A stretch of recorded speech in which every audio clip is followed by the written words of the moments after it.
9 اور 10 محرم کے روزے کے بارے میں تفصیل بتائیں۔ روزہ 2 دن کا مسنون ہے، نفل ہے، 9-10 کا روزہ یا پھر 10-11 کا روزہ؟ نہیں، 9 اور 10 کا ہے اور یہ مسنون ہے۔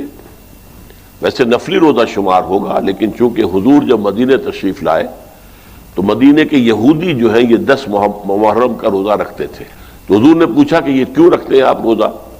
تو انہوں نے کہا کہ اس تاریخ کو ہمیں جو آل فرعون سے ان سے نجات ملی تھی اور فرعون غرق ہوا تھا اور ہم آزاد ہوئے تھے، تو حضور نے فرمایا کہ موسیٰ پر تو ہمارا حق تم سے زیادہ ہے، ہم موسیٰ کو مانتے ہیں، پوری طرح مانتے ہیں، لہذا حضور نے اپنے صحابہ کو بھی حکم دیا کہ تم روزہ رکھو، حالانکہ ابھی رمضان کا روزہ بھی فرض نہیں ہوا تھا۔ تو یہ اس وقت کا ہے، تو اس لیے روزہ 2 دن کا کہ ہم وہ یہود سے اپنے معاملے کو علیحدہ کرنے کے لیے یہ کہ وہ 1 دن کا رکھتے ہیں تو ہم 2 دن کا رکھیں گے۔